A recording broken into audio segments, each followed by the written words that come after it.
Hello दोस्तों, स्वागत है आप सभी का प्लैटिनम क्लासेस में। दोस्तों आज के इस वीडियो में हम डिस्कस करेंगे हिंदी व्याकरण के रस चैप्टर को। इस वीडियो में हम रस को बहुत ही आसान तरीके से सीखेंगे और साथ ही साथ कुछ इंपॉर्टेंट एमसीक्यू के क्वेश्चंस को भी करेंगे, जिससे कि आपका यह चैप्टर बहुत ही अच्छी तरीके से कंप्लीट हो जाए और सारे कंसेप्ट भी आपको आसानी से समझ में आ जाए। दोस्तों मैं ये कह सकता हूँ कि अगर आप इस वीडियो को पूरा देखते हैं तो आपका रस चैप्टर कंप्लीट हो जाएगा, क्योंकि यहाँ पर आपको इस चैप्टर से रिलेटेड जितने भी कंसेप्ट्स हैं सभी कंसेप्ट्स को डिस्कस करेंगे, ताकि एग्जामिनेशन में किसी भी तरह का क्वेश्चन पूछा जाए तो आप बहुत ही आसानी से सॉल्व कर सके। तो चलिए इस वीडियो को स्टार्ट करते हैं और रस चैप्टर को बहुत ही ईजी तरीके से सीखने की कोशिश करते हैं। दोस्तों सबसे पहले बात करते हैं रस की। तो रस का मतलब क्या होता है? तो रस का शाब्दिक अर्थ होता है आनंद, यानी कि जब आप किसी कहानी को, किसी कविता को पढ़ते हैं या सुनते हैं, उस समय जो आपके अंदर आनंद की अनुभूति होती है, यानी आपके अंदर जो फीलिंग्स आते हैं, उसी फीलिंग्स को हम रस कहते हैं। दोस्तों जब आप कहानी कविता को पढ़ते सुनते हैं तो आपके अंदर अलग अलग तरह के फीलिंग्स आते हैं, अलग अलग तरह के आनंद आते हैं। जैसे आपको कभी हंसना आता है, कभी आपको रोना आता है, कभी आपको प्रेम, तो कभी आपको गुस्सा आता है। तो इस तरह की अलग अलग फीलिंग्स, अलग अलग आनंद के लिए अलग अलग रस भी आपको पढ़ने होंगे। तो इसको हम लोग आगे चल करके डिस्कस करेंगे। यहाँ पर हम लोगों ने सीखा रस का मतलब होता है जब आप काव्य को पढ़ते या सुनते हैं, उस समय जब आनंद आपको मिलता है, जो अंदर से फीलिंग आती है, उसे ही हम रस कहते हैं। इस चैप्टर में आपको टोटल 4 टॉपिक्स पढ़ने हैं, यानी कि रस के 4 अंगों को पढ़ने हैं। सबसे पहला आपको स्थायी भाव, विभाव, अनुभाव और संचारी भाव, ये 4 टॉपिक्स को आपको पढ़ने हैं। दोस्तों एक एक करके हम सभी को डील करेंगे बहुत ही आसान तरीके से। सबसे पहले बात करते हैं स्थायी भाव की। तो यहाँ पर हम लोगों ने देखा कि जब आप कहानी कविता को पढ़ते हैं, सुनते हैं, उस समय आपके अंदर अलग अलग तरह के फीलिंग्स आते हैं, अलग अलग तरह के आपके अंदर आनंद आती है, उसी से रस सारे एसोसिएटेड है, जुड़े हुए हैं। तो यहाँ पर हम लोग एक तरफ देखेंगे रस और दूसरी तरफ देखेंगे अस्थायी भाव, यानी आपके अंदर जो फीलिंग्स आएगा उसको इधर लिखा जाएगा, उससे जो रिजल्ट बना उसे हम रस को इस साइड लिखेंगे। तो अलग अलग फीलिंग्स के लिए अलग अलग रस होते हैं, सभी को आपको एक साथ याद रखने हैं, ठीक है। सबसे पहले बात करते हैं श्रृंगार रस की, यानी कि जब आप किसी कविता कहानी को पढ़ते सुनते हैं, उस समय आपके अंदर अगर रति की भाव आती है, यानी कि अगर आपके अंदर प्रेम की भाव आती है, तब आप उसे कहेंगे श्रृंगार रस। याद रखिएगा यहाँ पर आपको सारे भाव बताए गए हैं और इस साइड में आपको बताया गया है जो भी रस उससे उत्पन्न होते हैं, जो रिजल्ट रस का होगा, ठीक है। दोनों को आपको एक साथ याद रखने हैं। तो जब आपके अंदर प्रेम आएगा तब आप क्या लिखेंगे? श्रृंगार रस। दोस्तों प्रेम भी 2 तरीका का होता है, एक होता है हस्बैंड वाइफ के बीच में, प्रेमी प्रेमिका के बीच में, और दूसरा तरह का प्रेम होता है जो कि माँ अपने बच्चों से करती है। तो जो माँ अपने बच्चों से प्रेम करती है वो दूसरा प्रेम होता है, जिसे हम लोग आगे डिस्कस करेंगे। यहाँ पे श्रृंगार रस का मतलब होता है जो एक हस्बैंड एक वाइफ से करता है, या फिर प्रेमी प्रेमिका से जो प्रेम होता है उसे हम लोग रति कहते हैं, और उसी का रस का नाम होता है श्रृंगार रस, ठीक है। यहाँ पे आपको 2 चीज़ें पढ़ने होते हैं, एक होता है संयोग श्रृंगार रस और दूसरा होता है वियोग श्रृंगार रस। दोनों का अंतर भी आप यहीं पर सीख लीजिए। दोस्तों संयोग का मतलब क्या होता है? एक साथ मिलना। तो जब प्रेमी प्रेमिका मिलते हैं, ठीक है, उस समय जो प्रेम आता है उसे हम लोग संयोग श्रृंगार कहते हैं। जब वे लोग बिछड़ते हैं उस समय भी उनका प्रेम तो कम नहीं होता है, प्रेम तो वही रहता है, तो उस समय हम लोग क्या कहेंगे? वियोग श्रृंगार रस। यानी जब बिछड़े हुए रहेंगे तो वियोग, जब मिले हुए रहेंगे तो आप उसे कहेंगे संयोग श्रृंगार रस, ठीक है। उसी तरह से जब आप कविता कहानी को पढ़ते सुनते हैं, अगर आपको हंसने की फीलिंग आती है तब आप क्या कहेंगे? हास्य रस, यानी कि हास्य का स्थायी भाव क्या हो गया? हास, ठीक है, ये आपको याद रखने हैं। करुण रस का स्थायी भाव क्या होता है? शोक, यानी कि जब आप कविता कहानी को पढ़ेंगे आपको शोक की फीलिंग आ रही है, तब आप क्या लिखेंगे? करुण रस। उसी तरह से जब आपको क्रोध आएगा तो लिखेंगे रौद्र रस, उत्साह आएगा तब आप लिखेंगे वीर रस। वीर यानी कि आप समझते हैं आपको एनर्जेटिक होंगे, आपके अंदर बहुत ज़्यादा एनर्जी हो जाएगी कि अब मुझे कुछ कर दिखाना है। तो जब आपके अंदर उत्साह की फीलिंग आएगी तब आप क्या लिखेंगे? वीर रस। उसी तरह से जब आपको किसी चीज़ से डर लगेगा, कहानी पढ़ते सुनते वक्त जब आपको डर की फीलिंग आ रही है, तब आप लिखेंगे उसे भयानक रस। जुगुप्सा की फीलिंग आएगी तब आप लिखेंगे विभत्स रस। जुगुप्सा क्या होता है? देखिए, जुगुप्सा का मतलब होता है कि जब आप देखे होंगे कि कुछ ऐसी चीज़ें जिसे देखने का आपको मन नहीं करता, बहुत अजीब सा फीलिंग आती है, जैसे कि रोड पर कौवा मरा हुआ है, ठीक है, और उस कौवे को चील क्या कर रहे हैं, नोच नोच करके खा रहे हैं, तो उस समय आपको देखने में बिल्कुल भी अच्छा नहीं लगेगा। आपको लगेगा कि ये जो सीन है बहुत ही गंदा वाला सीन है, इसको हटाया जाए। तो उस समय आपके अंदर जो फीलिंग आती है उसे क्या कहते हैं? जुगुप्सा, ठीक है। उससे जो रिजल्ट रस बना उसको क्या कहेंगे? विभत्स। एग्जाम में पूछा जाता है विभत्स रस का आपको बताना है अस्थाई भाव, तो क्या लिखेंगे? जुगुप्सा। उसी तरह से जब आपके अंदर विस्मय का फीलिंग आएगा तब आप क्या कहेंगे? अद्भुत रस। विस्मय मतलब समझ रहे हैं, जब आपके अंदर जो अचानक से कुछ चीज़ें आती है, जैसे कि जा वो गिर गया, इस टाइप का जो फीलिंग आया, जब आपको अचानक से कोई अजीब सा फीलिंग आ गया तो उसे विस्मय बोलते हैं। तो ठीक है, तो विस्मय जब आपको फीलिंग आएगा तो क्या लिखेंगे? अद्भुत रस। उसी तरह से निर्वेद का फीलिंग आएगा तब शांत रस। रस का नाम देख करके आप देख सकते हैं, शांत रस का मतलब क्या हुआ? बिल्कुल आप एक संत मुनि की तरह है, जिसे ना तो समाज से मतलब है, ना देश दुनिया से मतलब है, ना खोने ना पाने से मतलब है। जब आप बिल्कुल शांत है, बिल्कुल आपको शांति की अनुभूति हो रही है, तब आप लिखेंगे शांत रस, और उसका जो स्थायी भाव होता है उसे आप कहेंगे निर्वेद, ठीक है। उसी तरह से आपको बताए थे कि जो प्रेम होता है दो तरह का होता है, प्रेमी प्रेमिका के बीच में, एक होता है माँ बच्चों के बीच में। तो जब माँ अपने बच्चों से प्रेम करती है उस समय कौन सा रस होता है? उस समय होता है वात्सल्य रस, और इसका जो अस्थाई भाव होता है वो होता है वत्सलता, ठीक है। तो ये आपको याद रखना है। और 11वें रस का नाम है भक्ति रस, ठीक है। भक्ति रस का क्या होता है अस्थाई भाव? अनुराग। यानी जब आप किसी भगवान को, अपने ईश्वर को जब आप पूजा करते हैं, अर्चना करते हैं, उस समय जो आपके अंदर फीलिंग आती है उसे कहते हैं हम लोग अनुराग, और उसका जो रिजल्ट रस बना उसे कहते हैं भक्ति रस। तो यहाँ पर आपको ये चार्ट बिल्कुल अच्छे से याद रखनी चाहिए कि कौन सा रस का कौन सा अस्थाई भाव होता है, ठीक है। तो ये आप याद रखेंगे तो पहला टॉपिक कंप्लीट हो जाता है। दूसरा टॉपिक में अब आपको पढ़ना है विभाव के बारे में, ठीक है। विभाव का मतलब होता है वे कारण और विषय वस्तु जिसके कारण भाव जागती है, ठीक है। अब आपको बताना है कि किसके कारण, ऐसा कौन सा विषय था, ऐसा कौन सा कारण था जिसके कारण आपके अंदर फीलिंग जागी। आप जब कविता पढ़ रहे हैं तो ऐसा तो नहीं कि पूरा कविता से आपको फीलिंग आ रही है, कविता में ऐसी कोई घटना हुई होगी, ऐसा कोई कारण हुआ होगा जिससे वजह से आपके अंदर ये फीलिंग आई होगी, रोने का या हंसने का। तो वो जो कारण है, जो रीज़न है, उसे ही हम कहते हैं विभाव, ठीक है। विभाव में आपको दो पार्ट्स होते हैं, एक होता है आलंबन विभाव, दूसरा होता है उद्दीपन विभाव, ठीक है। आलंबन और उद्दीपन बहुत ही आसान है इसको समझना। आलंबन को समझने के लिए पहले आप उन दोनों भेदों को समझ लीजिए, ठीक है। यहाँ पर इसका सिंपल सा कंसेप्ट होता है कि जिसका सहारा पाकर अस्थाई भाव जागते हैं उसे आलंबन विभाव कहते हैं। इसको समझने के लिए आप दोनों इसके टॉपिक्स पढ़िए, इजी समझ में आ जाएगा। देखिए, आलंबन विभाव में एक होता है आश्रय, दूसरा होता है विषय। एग्जामिनेशन में पूछा जाता है कि एक रस दिया रहेगा, उसमें आपको बताना होगा कि आश्रय कौन है और इसमें विषय कौन है, ठीक है।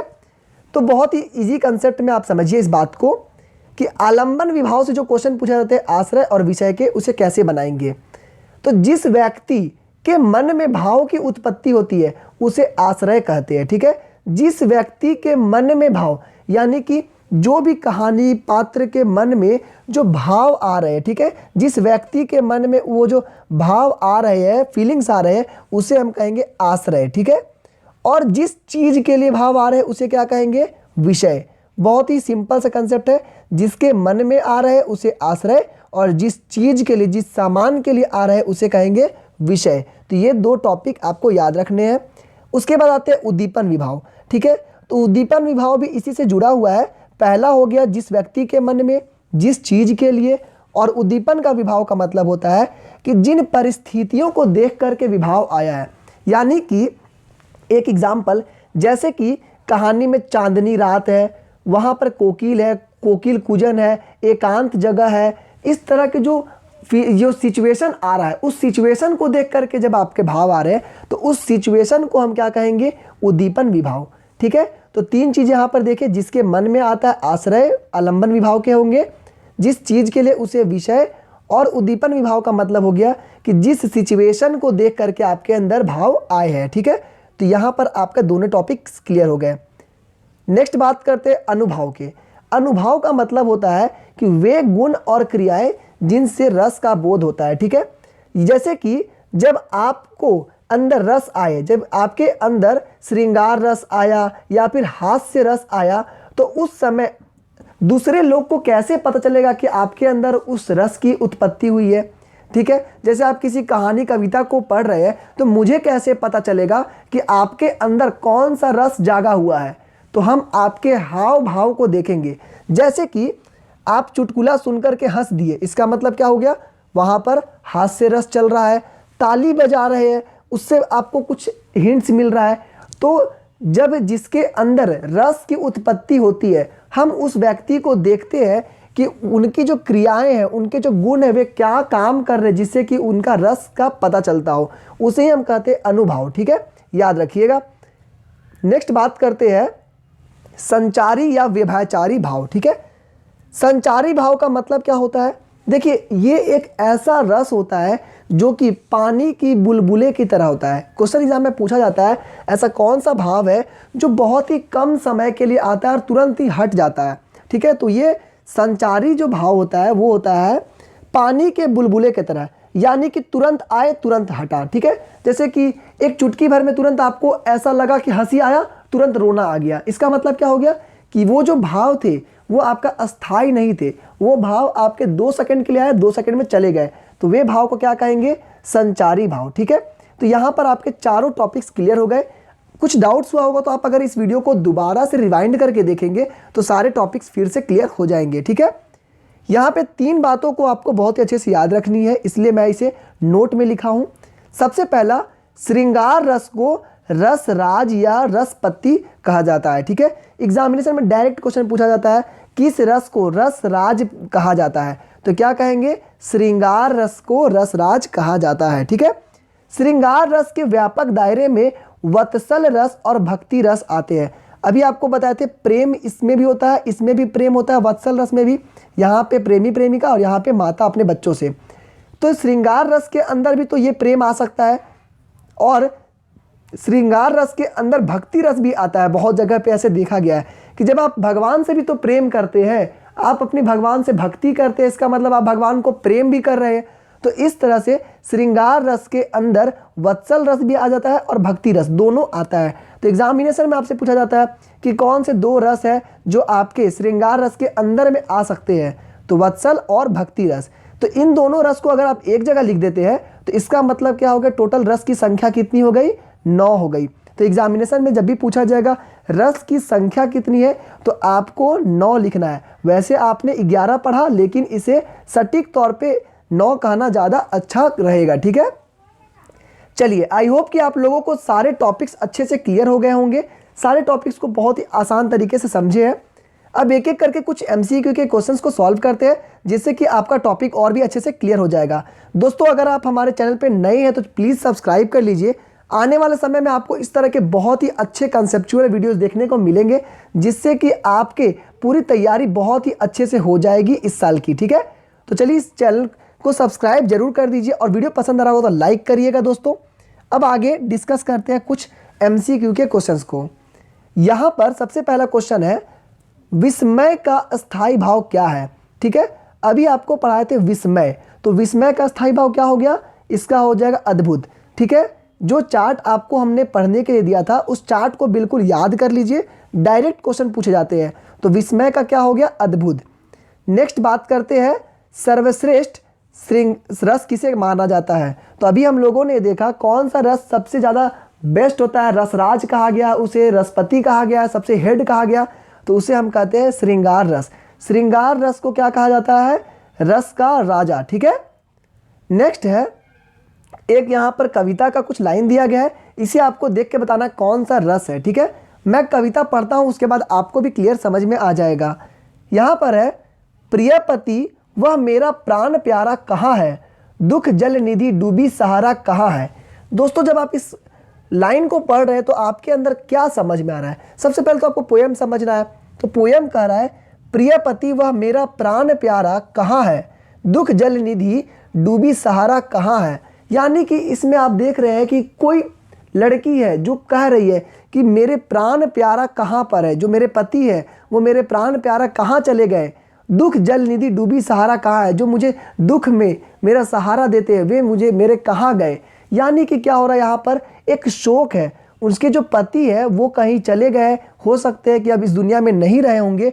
उस कंडीशन में जो कविता लिखी गई है तो उसमें क्या देखने को मिल रहा है, शोक है, उसमें बहुत ही ज़्यादा शोक है। तो आप रस क्या लिखिएगा, स्थायी भाव, शोक इसका अस्थायी भाव हो गया। तो कविता पढ़ेंगे तब आपको आसानी से समझ में आ जाएगा। नेक्स्ट है, उस काल कार्य क्रोध के तन कांपने उसका लगा, मानो हवा के जोर से सोता हुआ सागर जगा। देखिए फिर से एक बार पढ़ते हैं, उस काल कार्य क्रोध के तन कांपने उसका लगा, मानो हवा के जोर से सोता हुआ सागर जगा। इसको देख के कैसा लग रहा है कि इसके अंदर बहुत सी उत्साह आ रहा है, इसके अंदर एनर्जी आ रहा है कि उसका पूरा शरीर क्रोध से कांपने लगा, पूरा हवा के जोरों सा सोता हुआ सागर जाग गया है, उतना उसके अंदर एनर्जी आ गया है। तो इसका मतलब क्या हो गया, इसका रस कौन सा हो जाएगा, वीर रस। यहाँ सॉरी वीर रस यहाँ पे नहीं होगा, ये हो जाएगा आपका रौद्र रस। रौद्र रस का मतलब क्या हो गया, इसके अंदर देखिए गुस्सा का फीलिंग आ रहा है। क्या है, उस कार्य क्रोध के गुस्सा से उसका शरीर कांपने लगा, ठीक है, गुस्सा से, और बिल्कुल बौखला गया है। तो जब गुस्सा में जब होगा तो क्या लिखेंगे, इसका रौद्र रस, इसका करेक्ट आंसर हो जाएगा। ठीक है, नेक्स्ट क्वेश्चन देखिए, हाथी जैसी देह है गेंडे जैसी खाल, तरबूजे सी खोपड़ी खरबूजे से गाल। देखिए दोस्तों, इसको पढ़ते वक्त ही मुझे हंसी आ गई। ठीक है, पढ़ते वक्त ही हंसी आ गई भाई। किसी को ऐसे बोलेंगे, हाथी जैसे देह है गेंडे जैसी खाल, तरबूजे सी खोपड़ी खरबूजे से गाल। तो इसको पढ़ते वक्त ही आपको हंसी आ गई, इसका मतलब क्या हो गया, हास्य रस इसका बिल्कुल करेक्ट आंसर हो जाएगा। तो यहाँ पर हम लोगों ने कुछ क्वेश्चंस को देखा जिससे कि क्वेश्चन को सॉल्व करने का तरीका भी सीखे। अगर आपको दोस्तों इस तरह के और भी क्वेश्चंस एमसीक्यू के क्वेश्चन सॉल्व करने हैं हिंदी व्याकरण से, तो आप हमारे वेबसाइट पे जा सकते हैं www.crackmycbse.com। वहाँ पर जाने के बाद दोस्तों आपको बहुत सारे ऐसे ही कंसेप्चुअल एमसीक्यू के क्वेश्चंस देखने को मिल जाएंगे। और अगर आप हमारे चैनल पर नए हैं तो चैनल को सब्सक्राइब कर लीजिए, बहुत ही शानदार तरीके से इस तरह के वीडियोस और भी आगे आने वाले हैं। आई होप कि दोस्तों आप लोगों को यह वीडियो बहुत ही अच्छा लगा होगा। इसका पीडीएफ आप इसका लिंक डिस्क्रिप्शन बॉक्स में दिया गया, वहाँ से आप डाउनलोड कर सकते हैं और आप इसे दोस्तों के साथ शेयर करें और चैनल को लाइक जरूर कर दीजिए, सब्सक्राइब कर दीजिए, जिससे हमें मोटिवेशन मिलेगी इसी तरह के और भी वीडियोस बनाने के लिए। आज के इस वीडियो में बस इतना ही। Thank you and have a nice day.